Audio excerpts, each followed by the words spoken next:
everybody, welcome to The Wade Show featuring Knuckles Spoilercast and review. We're very excited to talk about this Paramount Plus exclusive, and we've got the whole crew. We've got Bob. It's Wade time. Chris Wolfhart. It's movies. And Dr. Aggro. Look, animating is expensive. Let's all be adults about this. As always, I'm your host, Dan Video Games. We're here and excited to talk about the adventures of this 40-year-old man teaming up with a cartoon echidna to get back at his dad, I guess. But before we get into that, let's just go ahead and talk about the structure of this podcast. The people who are new to a GigaBoots Podcast Network Spoilercast and review, what we're going to do at the very beginning, each of us will get to say a couple sentences summarizing our thoughts on the show, and then make an instinctual sound, some sort of guttural feel sound about how we feel about it. Then we'll go into detail about various aspects of it, qualities of it, moments in time with it, musings, etc. And then at the end, we will give a synopsis review and a score, 1 out of 10 each, for maximum amount of points of 40 points. Let's go ahead and start our couple sentences, a guttural sound with Dr. Aggro. The Knuckles streaming show was a thing mandated to be made.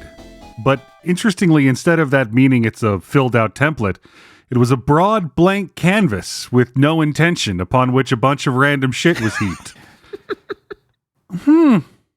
Bob Video Games. The Knuckles show completely blew my mind. I was blown away. All expectations shattered.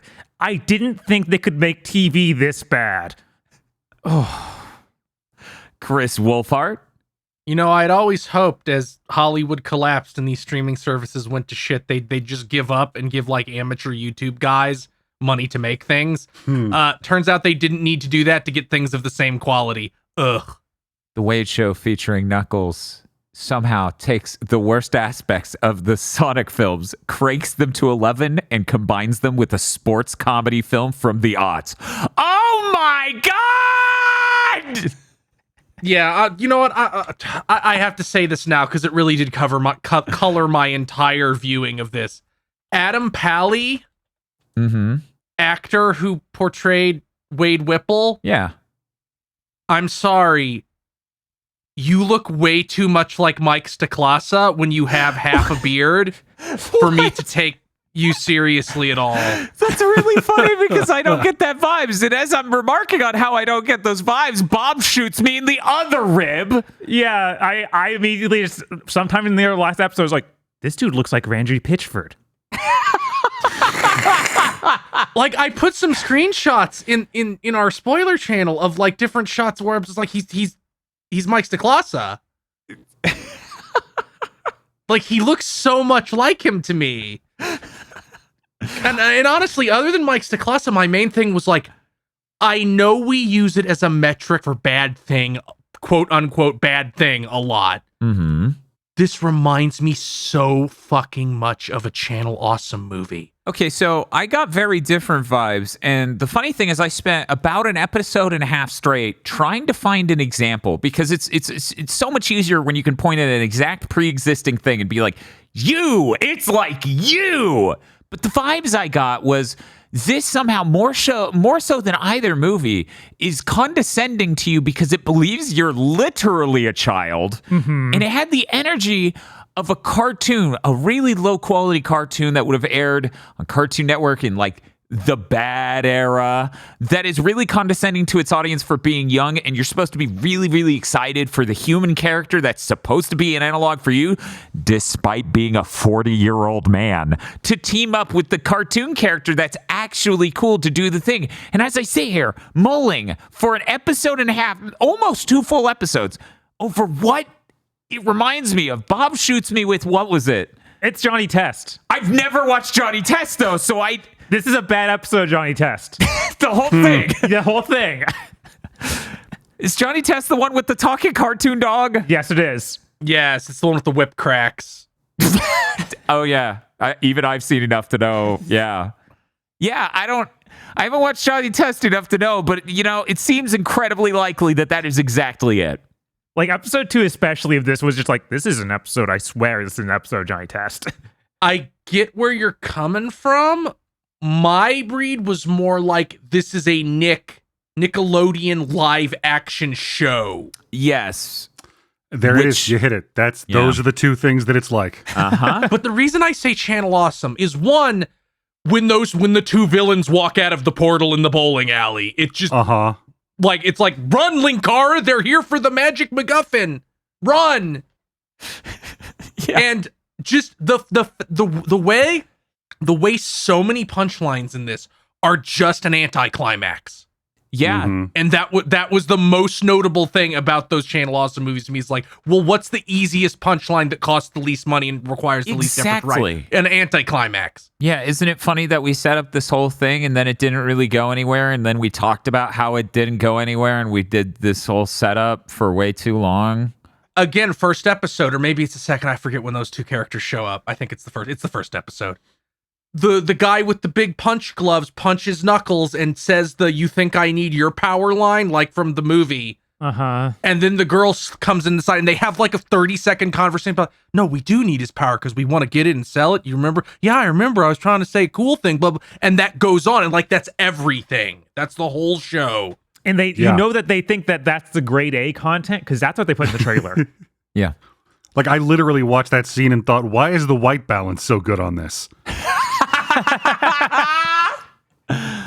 Something really weird about this. One, I canceled my Paramount Plus subscription immediately. The second I stopped watching the show. Because it didn't stream correctly. It constantly buffered. It looked like total shit. And even despite all of these detrimental effects trying to distract me from how it looked, the live action actors look way less sharp than Knuckles. And it's like, guys, what are you doing? Render Knuckles at a lower resolution. He's so much sharper than reality. Until you put him in front of that terrible green screen for the gliding segment. There was some really bizarre stuff in this show. I put this shot of Wade standing next to Knuckles in the bowling alley. It is a reaction shot to the villains showing up. Mm-hmm.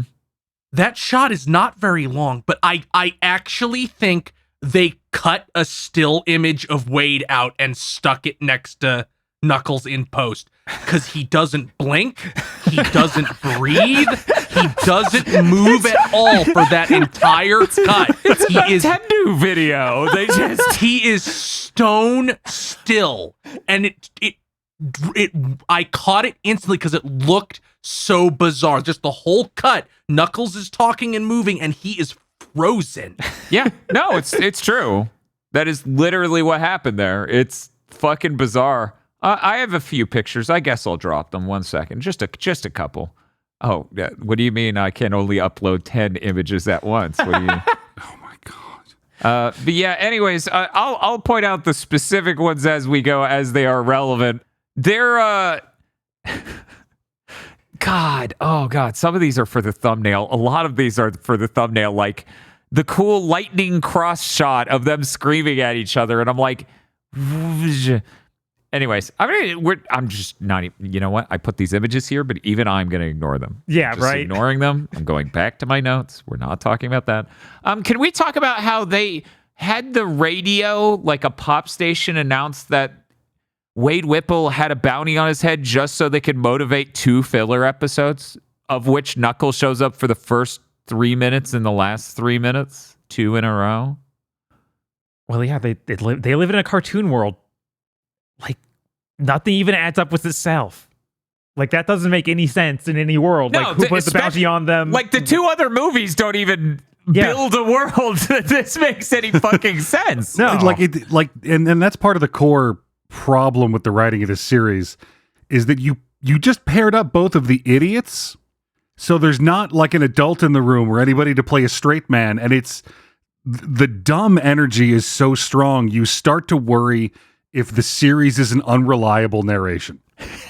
The entire thing. That would make more sense than what it is. Yeah, you get that scene at the Ice Cap Lounge. They named it after a zone. I clapped when they named it after the zone. They could have paid to play the song Hard Times, but they weren't brave enough. They're too busy playing 14 different top 10 hits from decades past to make you clap and point at the screen instead of writing any actual jokes or character moments. Anyways, when the bad guys leave the Ice Cap Lounge after it's blown up, they're in the parking lot and the sheriff car is there and their car's just gone. And I'm like, where'd your car go? Do you know where it is? Are you going to drive? And the next time we see them, they're in a different vehicle. I'm like, what is happening? What is the show? That's another thing about this that makes me like, yeah, this is like a Nickelodeon live action show. Is it just has so much energy of 50-year-old TV writer writes what he thinks a child would theoretically like. He has never met one. Here's a song I like as the insert song. It's so weird. Like it's even more bizarre than the Mario movie to me. Like the boomer rock. Oh, yeah. They keep dropping. I'm glad you brought this up. Yeah, I was going to point out, Sonic fans. I've heard Sonic fans get really upset over people liking the Mario movie because the Mario movie's so safe. The Sonic movies are why the Mario movie did well. If the Sonic movies were like really, really great films, people would have been like, yeah, that Mario movie fucking sucked. What was with that? But instead, we're like, oh, they played a popular song and you clapped was kept to a minimum compared to, well, at very least, the Knuckles show. It's the opening even. Oh, yeah. No, it's all over it. It's constant. It feels like it's at least half of every episode is the alleged joke. And them playing the song. The weird part is this still has, and I think cranks it up even higher. This is one of the aspects I'm talking about. It takes from the movies and cranks to 11. The weird, we're shoving brand names in your face. Like Facebook Marketplace gets name dropped countless times. Yeah, that was wild. Lay's potato chips is aimed perfectly at the camera. An important key location is TJ Maxx. Mm-hmm. The Lay's potato chips are basically the center of that scene. Yes. Knuckles is talking about how good they are. Yeah, in the earlier scene where he loves Doritos. Right. Spotify is an important aspect of a couple scenes in a row there, and ESPN is the final concluding brand that's covering the bowling tournament. It's the ESPN, and the Ocho, which is like an ancient joke. Well, yeah, it's a sports comedy actually the Ocho? from the aughts. Yeah, it was the Ocho. It was great. I did be like, yeah, this is like if Dodgeball was not a good movie. Yeah, no, it literally became Nightmare Twisted Monkey's Paw version of Dodgeball fused with fucking Knuckles. God, can you imagine how good this show would be if the sidekick was just Vince Vaughn being a piece of shit? Oh yeah, good. Oh my god. Man, that would have had chemistry, right? Speaking of which, can we talk about they announced this show? Aggro, you sounded like you want to make a point. I want to make a really quick one. Go ahead. It would have been so much better. The first time they announced the show, it's like, oh yeah, Wade Whipple's going to team up with Knuckles, and I'm like, okay, cool. I'm curious how the fuck you wrote that. They didn't. Yeah, that drove me insane. That was the one angle that this could have been interesting. And a literal ghost tells Knuckles to go meet up with him for no reason. And then Knuckles knows exactly where he is and gets into his house. And then they make a joke of, how did you get into my house? And then he's like, it wasn't the window. Movie. Yeah, it's the worst version of a joke we literally made in a video in 2008. Yes. Anytime, by the way, listener, if you ever hear us compare a thing to something we've done, because we've now done it we did it on Curse Content for Adventures of Game Chasing and this. That is not like, oh, this is so good, obviously, because we wrote this joke. Sometimes they're good, sometimes they're all right. This is just a terrible execution of. Right. It's like something we wrote 15 plus years ago and don't even want to show you. That's how confident we are in it. Speaking of which, the musical episode of this is handled by one or two different writers from The Lonely Island. Mm-hmm. Yeah, it's not fucking what? No Andy Samberg. No Andy Samberg. It's just Jorma. And I think the other one was also involved. But that was the musical episode, which just made me go, wow, this is kind of like an Alan Wake 2 thing going on here. But it's not as funny because it's written by the fucking Alan. It's written by the Lonely Island guy. And then I started flashing back to Chip and Dale, which is yet again the Lonely Island's fault. And I started getting mad. And I go, please, you're like this fucking sleep paralysis demon for me watching bad content. I think I liked this more than that. Definitely. Like, like the series starts and it's nothing. And then it keeps getting worse. And then you hit the Shabbat dinner scene, and I want to die because the sister is awful. Yep. Yeah. I don't know how a human wrote this dialogue, and it is a dark midnight of the soul. Gentlemen, I loved the last 3 episodes of this show. If you're going to love any 3 episodes of the show, those are the ones to love. Like he does the vision quest in the cage. The whole thing with the stretch Hummer being pulled by the cage. He cartoon explodes out of it, and then they katana joust. I'm like, okay, whoever's writing this show has figured out what it is now, and they're fucking going for it. If more episodes were like that, then that would have been good. They shouldn't have had the hey, here's a fun game. Bob. Yeah, what's up? What is the primary antagonist of this show's name? The champion. Oh, Close. I He doesn't actually have one. know. It's the buyer. God damn it. I was going to be like, ask aggro, ask aggro. I looked it up because I'm like, holy shit, there's no way that's that actor, right? Yeah, that's fair. You would recognize him. I did not. That character, the villain should have been the bounty hunter. That should have been the primary antagonist of this show. He's funny. The angle of him being a gigantic piece of shit that drives a stretch Hummer is really good. Well, that was the little girl's parents' stretch Hummer. Ah, right. Yeah. Right. But he is a piece So it's of not shit. even as funny as that. And he kept bringing up Facebook Marketplace. They should have played him up more as a parody of Dog the Bounty Hunter. Right. And then at the end, he's canceled because he said the N-word too many times. The buyer is a terrible villain for this. Yeah, when you asked who the main villain was, I thought you were talking about Wade's dad. Because that's way more of a that's main what villain. they wrote, because that was the sports aughts comedy script they had lying around wrote. Right. He showed up and I'm like, oh my God, there's no way that's Carrie Elways. 2 seconds later, oh fuck, why is Carrie Elways in that suit? This series is now amazing. Pistol Pete was the best part, I think. Yeah. Yeah, it's hard to think of a better part, just because the rest of this is so dire. The Jewish dinner was truly what was this, Sabbat? Yeah. That all of that was terrible. It was funny. Someone made a joke. I think it was in Swirl Drop stream because the Knuckles show came up. You know, Swirl Drop's like, I'm not going to pay blank dollars for blank. And I'm like, I paid $12 for the Knuckles show. And someone in chat's like, I'm just disappointed the show didn't end with Knuckles having a yarmulke. And people in chat are like, what the fuck? And I'm like, no, they're right. If you've seen it. That seemed like the goal of the show. It seemed like it was heading there. Yeah, no, him connecting with Wade's mom was the most human part of this whole thing. And I was like, oh my God, this is because, like, when you watch Sonic 2, the movie, as Knuckles gets progressively dumber through it, you're like, what the fuck is this character supposed to be? And in this series, he finally actualizes into peak modern Knuckles. He becomes a himbo. I mean, it's true. It is true. That's what happens when dude who's really into spiritualism gives that up and only has bodybuilding left. I mostly just thought, man, Knuckles looks really rough when they're fighting the bounty hunters. Yeah, like it started to dip into that recent Super Sentai series where one of them is all CG. And so every single time that it starts to get that bad, but it's pretty bad. Oh my God. Jesus. I mean, I would like to say it's not that bad, but I don't know. The stream looks like shit.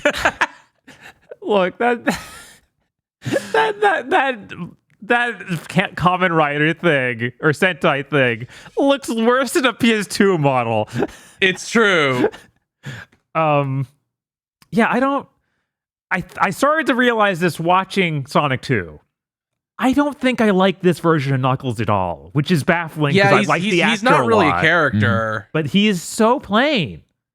He is just he's just Teen Titans cartoon Starfire, but they removed like 70% of the other 70% of the character. Right. I was like, I don't even see it as that anymore because there's nothing there. It's literally just, I am like noble warrior. And that's it. Yeah, and don't understand things. Right, because they're like, just doing the Guardians of the Galaxy thing. He's Drax or whatever, but like a terrible version. Yeah.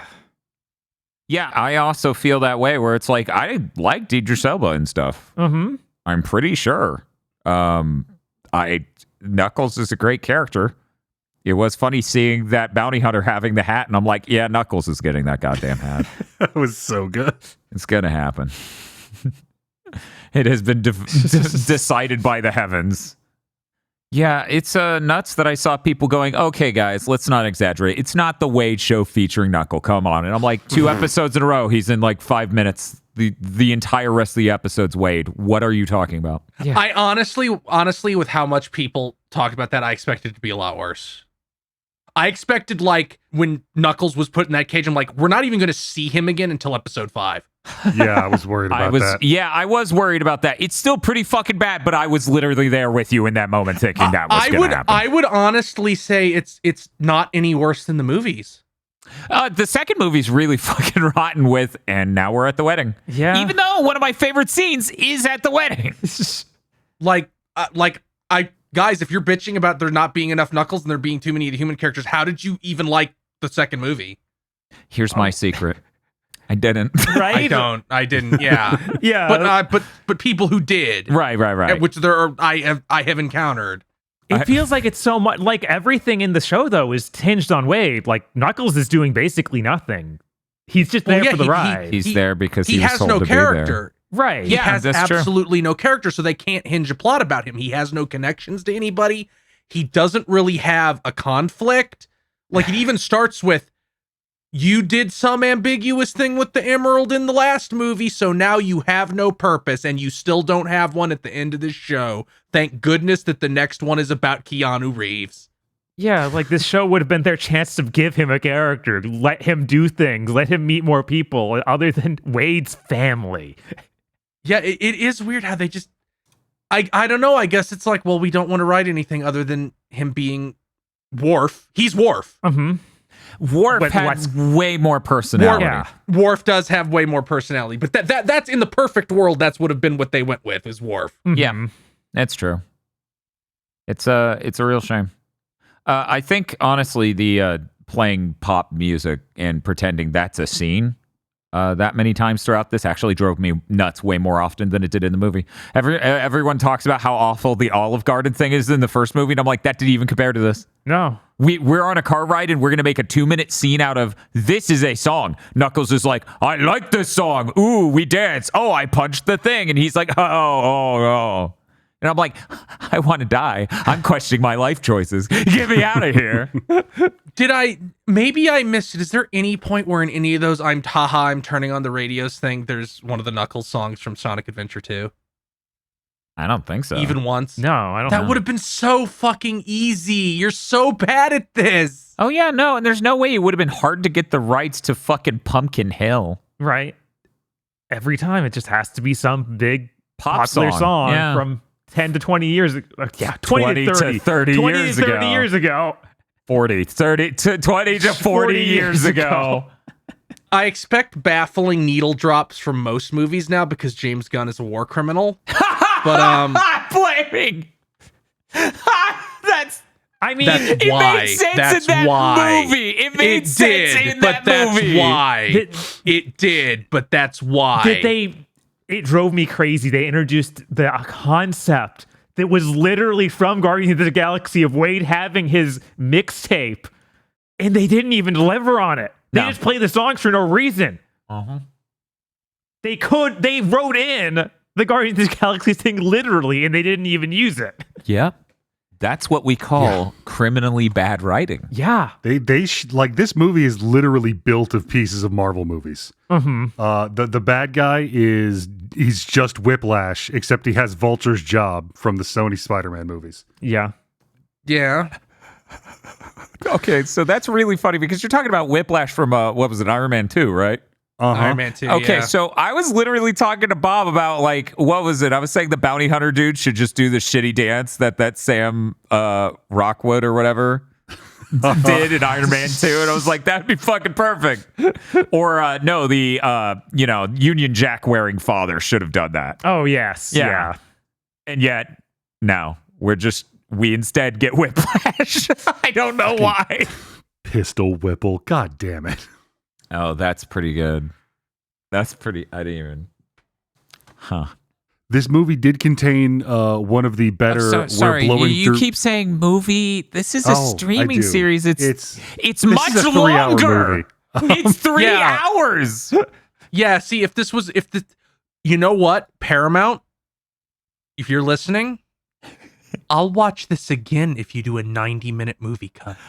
Actually, you know what? I might too. But anyways, Aggro, you were saying about this TV series. This thing contains one of the better, we're going to blow through most of this sports tournament montages in recent memory.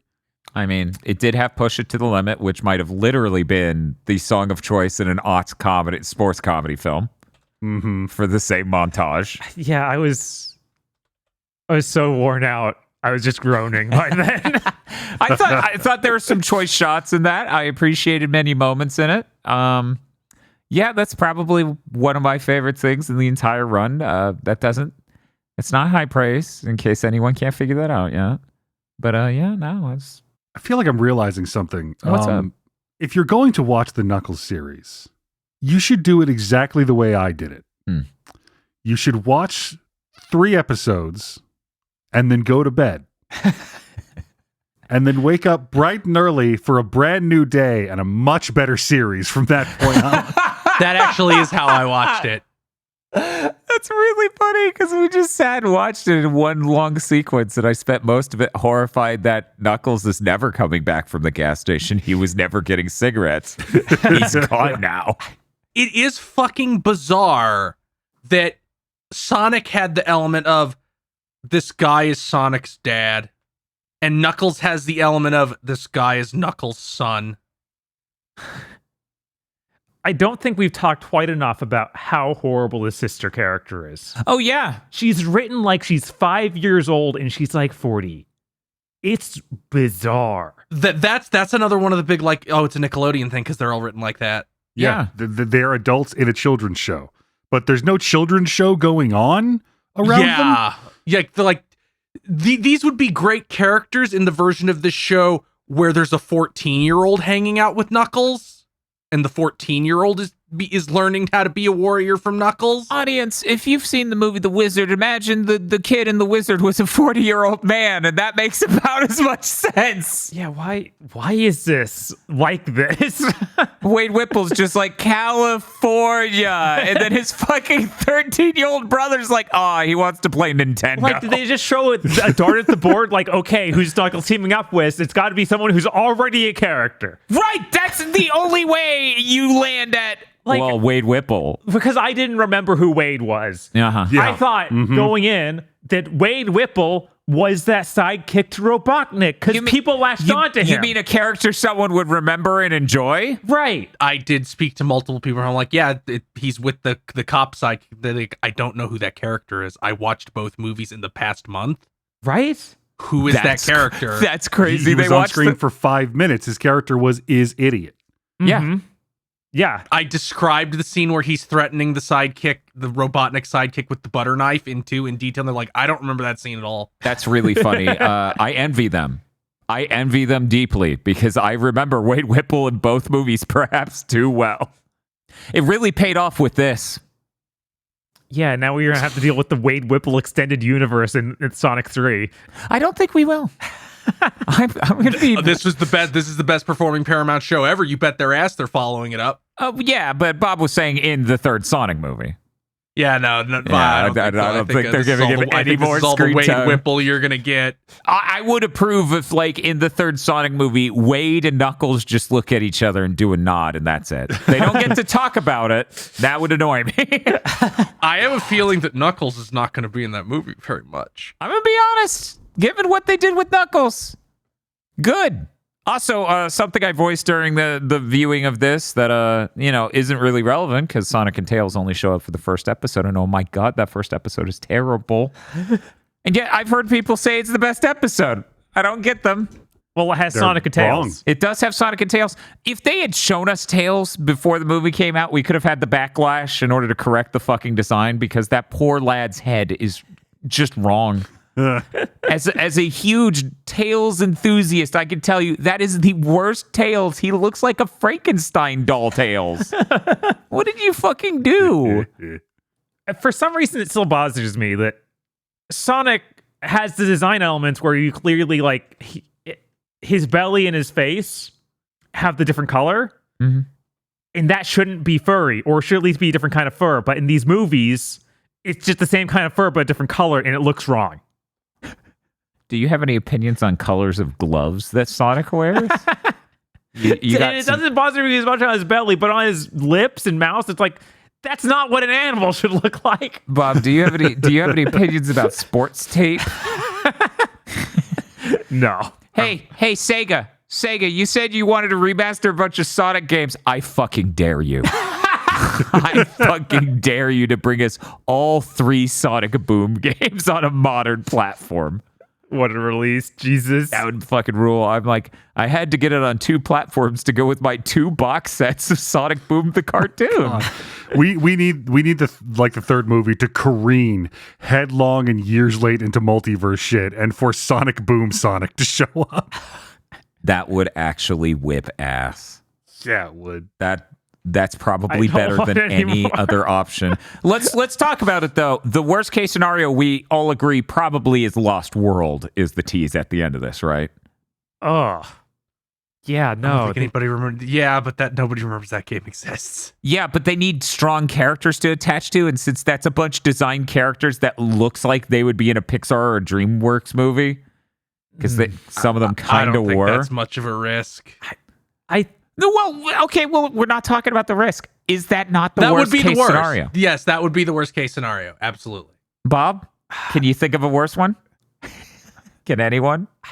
I can't. Like the concept of the Deadly Six being in a Hollywood production makes me want to harm myself. Modern Hollywood versions of every Sad-Am character. I'd rather have that. Absolutely. I would rather have that God, times no. 1,000. Aggro, you have not encountered the Deadly Six. You don't know what the fuck they're about. Fucking Chris is talking like this is Kill Bill.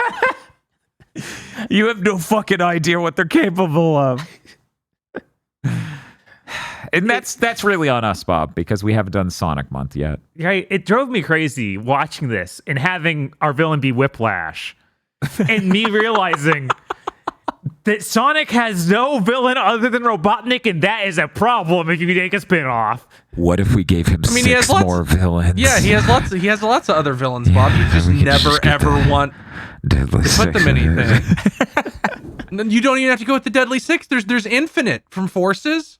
He's not I real. don't even know how you would write Infinite to the movie. I guess that You have him show up, get beaten up by Shadow, and cry so hard that Robotnik gives him superpowers. It really, honestly, if these movies weren't so averse to doing cartoon characters, then we should have a movie where it's like, oh, what's the villain? It's the crocodile, and the rest of the Chaotix team. Team Chaotix, yeah. Yeah, like in a rival role. Yeah, like maybe now that they've been so successful, They're gonna get drunk on how successful they are and write Charmy. And yes, they're gonna be like, he's comic book accurate. We're like, no. Why would they do that to me? You know what? I'll take the Sinister Six or Deadly Six over the fucking Charmy, the being comic book accurate. Anyway. No, Dan, you're confused. He wasn't accurate to the games, and then they had to do that to make him more like Game Charmy. Look, I'm just talking about the lore of how they got there in the comics. Uh-huh. I don't think we have to worry about that. See, okay, there is one thing I think I would have more distaste. No, never mind. I would not have more distaste for that than Deadly Six. I convinced myself otherwise. But it would still be pretty bad if the teaser is like the Kinpinders akin to characters, like the Dark Legion with their robot parts show up. But that would still be better than the Deadly Six. Yeah, that's weird. At first you're describing this, and I'm like, this motherfucker is insane. I'd much rather have the Deadly. And then I thought about it. I was like, well, actually, I don't know. Space Echidna is fucking hilarious. And yeah, they kind of left the spot for that. because the movie's like, oh yeah. And Yeah. then Knuckles traveled everywhere across the universe. So I'm like, damn, he did that. But he couldn't find a home, Bob. He was just looking for a home. He was just looking for a home. He should have tried Facebook Marketplace. Or TJ Maxx. You excited for the TJ Maxx scene in the Sonic 3 movie? Of course. Good. So It's where Shadow's gonna get his cool shoes. I meant to take a picture of it. Apparently, I didn't. I'll have to go back for it.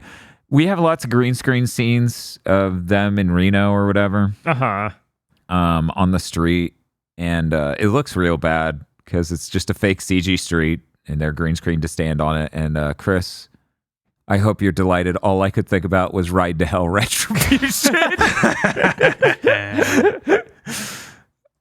I'm like, this is where Wade Whipple's murder spree starts and ends abruptly, weirdly, and then we don't talk about it. This is not a complaint specifically about this show, but rather all streaming shows, pretty much. Use TV lighting, you pieces of shit. I'm so fucking tired of seeing this sort of the movie lighting on scripts that are from an episode of iCarly. It makes me insane. Please. I'm sorry, that's the future. I can't deal with it. No, it looks like it does. It somehow looks worse because TV lighting requires lamps and work and like gaffers and people. So it looks so much more like you're watching a TV show or a movie than this, where it looks like, again, that it feeds that amateur YouTube video element of it. All that's missing is incorrect color balance. Dan, how's the color balance on this? I can't actually tell that sort of thing. It's good. Okay. Yeah. See, that's the only thing. That's the only thing they have over this. Yeah, no, it looks respectable most of the time. Then you get this scene with the dude with Hulk hands getting angry, lying face down, belly down on a fucking carpet and being like, I'm so mad. And I'm like, movie, show, what are we doing? Yeah, that guy raises the Channel Awesome coefficient by himself by like 2 Yes, points. honestly, Yes, that true. was a big part of it. And it's not their fault. It's just because Doug Walker had those people he hired for the failed show that was the black guy and the lady. That is So true. when the two villains step out with their power gloves, Right. and it's a black guy and a lady, my brain just goes, run, Doug Walker. They want to stop you from getting the secret MacGuffin, the rare good cut of the Phantom Menace. But here's the thing. I like the lady from Channel Awesome's acting more than this lady. Right? Like, their acting was terrible. These two might act too poorly for Channel Awesome. In fact, yeah, you know what, Bob? Good point. I think both those actors at Channel Awesome act better than these two people in the fucking Knuckles show. Yeah, and they seem like wildly worse actors than everyone else in the Knuckles show. Yes. Like, oh my God, think yeah, if everyone was as bad as them. right? Like, the sister character is a horrible character, but she plays it well. Right, she's trying to be that exact inhuman character. Right? Yeah, these two, they just don't have lines that are human. No. Right. They spend a lot of time trying to make with these two characters. I'm like, I don't care. I'm sorry. They want to make them funny, and it just doesn't work ever. It's like, we have a dynamic. I'm sorry, there are 3 other villains in this show, and we do not have time for you. Yeah, you're literally the worst part of the show. Get out of it. I thought was really funny where it's like, we couldn't get Tom, the main guy from the real Sonic movies, and we couldn't even get Cyclops. Yeah, Cyclops. We couldn't even get the guy who sold Olive Garden cards. Yeah, the head of gun or whatever. Yeah, the head of gun. Like, those two We could actors just were get too expensive. Tom's wife being angry and frankly acting terribly too. Uh-huh.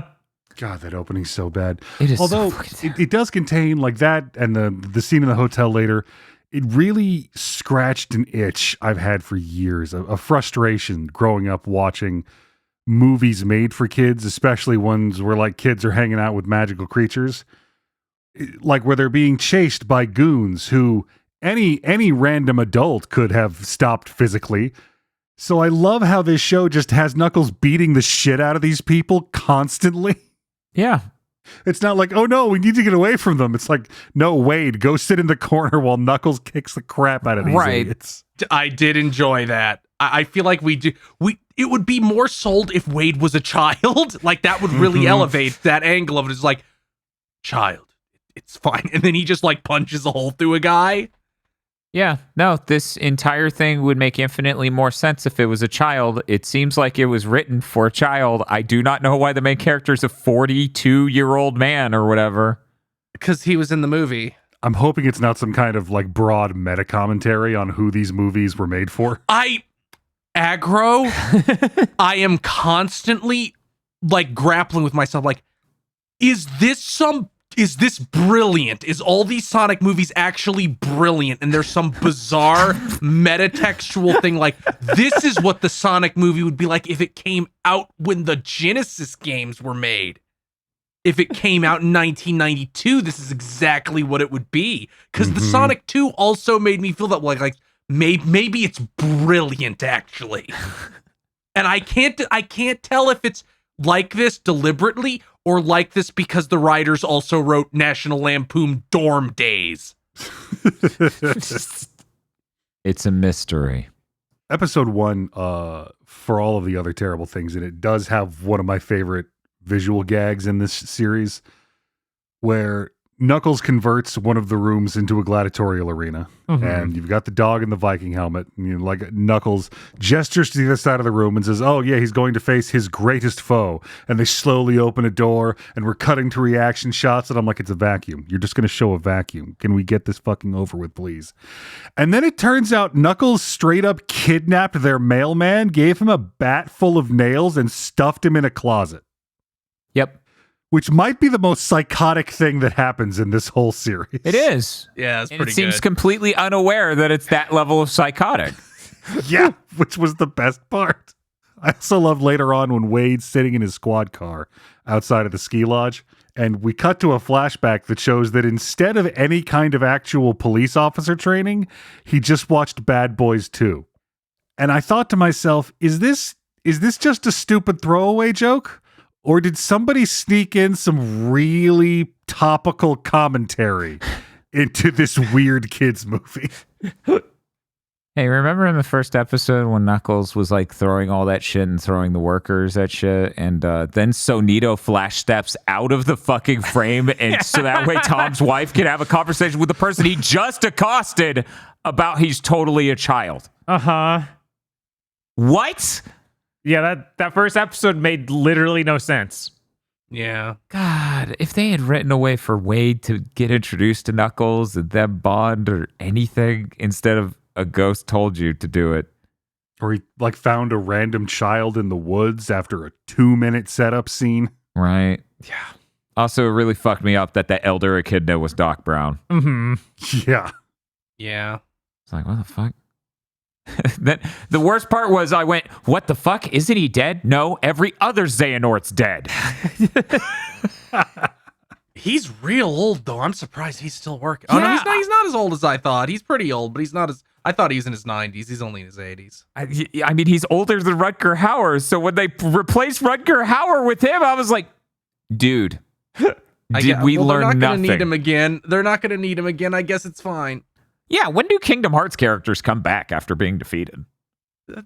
That saga's over, they promise. Usually they don't pass through a giant glowing door that leads to the afterlife. They would never flash back. A little unique. Never. You would never No flash one does back flashbacks in Kingdom Hearts. We definitely don't have entire scenes of Mickey being like, hello there, Xehanort. They'll flash back to him being young. So it'll be Ben Diskin. Okay, all right. I think that's right. I think that's they're fucking playing chess at the table, and then Mickey Mouse comes up and he's like, "How about 17 pieces of green?" And they're like, "That doesn't make any fucking sense. Get the fuck out of here, Mickey Mouse." Anyways, the Wade Show featuring Knuckles. We need to wrap this. Yeah, we do. Did anyone have any last anecdotes, criticisms, praises, or anything else to bring up before we get to our summary reviews? I think damning as it is to admit, that low-budget rock opera scene basically buoyed the rest of this production for me. I loved it. That's That understandable. was the best scene. Yeah, it really showed off what you could do with just a moderate budget and not using CG. Man, imagine a show that just did that. Yeah. Marvel. They should have been brave and just had scenes where he was a puppet. Yeah. Where Knuckles was a puppet. The puppet would look so much better Oh than my Knuckles. god. Oh my god. Remember when it was that dude in a costume and then it changed to the puppet? Yes. That was God, fucking hilarious. Oh, was that in the middle of that scene? Yes. Okay, I remember that shot, and it's unmoored from everything else in my head. Yeah, I made a very loud sound when that happened because it shocked me. It's a good cut joke. Well, I can see everyone got out everything they were thinking of. I guess it's time to do our summary reviews. Gentlemen, a few sentences getting out the most important details of what you think about it, followed by a score between 1 and 10. We're going to start with Dr. Aggro. Paramount Plus's Knuckles miniseries media event was a thing that was made not because anyone really wanted to make it, but because they had to, because it was on the order list. But in the midst of that, it seems like at least a few people got in to make some really cool shit that was actually interesting. It's not like good, but you know, it's never offensive after the first 3 episodes. I don't know. On balance, it's fine. It's worth sitting through. I'll give it a 6. Chris Wolfhard. Yeah, I'm kind of where Aggro is. Like, it was surreal. I don't think they should make more. It would sure make a lot more sense if Wade was a child. I'm gonna give it a 5. Bob. Yeah, this is pretty rough. There was basically nothing good about it except for that a couple shots in that one episode with the rock opera thing. Everything else was just kind of cringe-inducing, weird kids show with all adults. I really didn't like this. I'm gonna give it a 3. I legitimately questioned why the fuck we do this watching this show. I don't understand why it's so much worse than the movies, which I already didn't think were amazing. I don't understand why it's kiddier than Sonic Prime, a cartoon where they swashbuckle. There's like a dedicated roughhouse time every episode. I did think multiple times, like, at least Sonic Prime is a lot closer to what I imagine a kid would want. I can't imagine any kid wanting this. Yeah. Who is this for is the order of the day. Yeah, and I also enjoyed Sonic Prime and Sonic Boom much more than this. I'm gonna give this a 2. I really genuinely dislike this.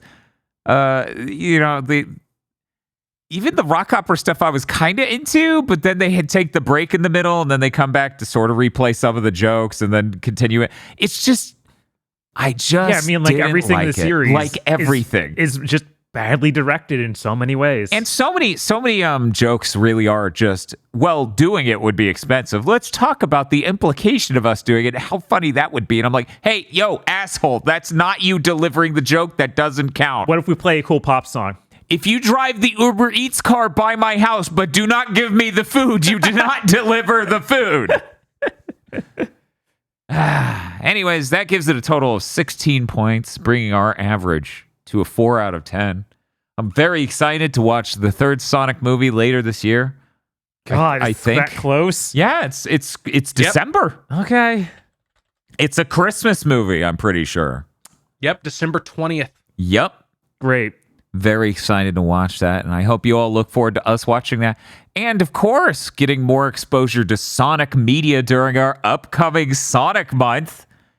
Because, we didn't get to rate this relative to Sonic X or Sonic Underground. Not that we'll be rating those.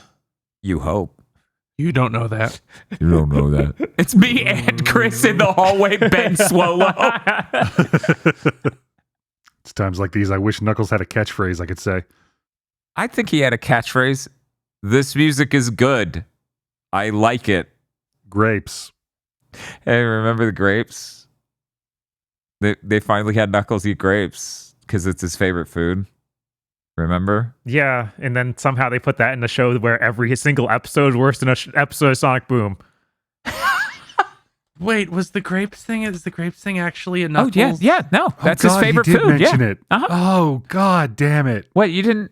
Yeah, no, that's his favorite food. Oh, it's in the instruction manual to Sonic 3 that Yeah. you can do multiple scenes referencing that, but you can't have fucking Pumpkin Hill come on for one scene. Go fuck yourself.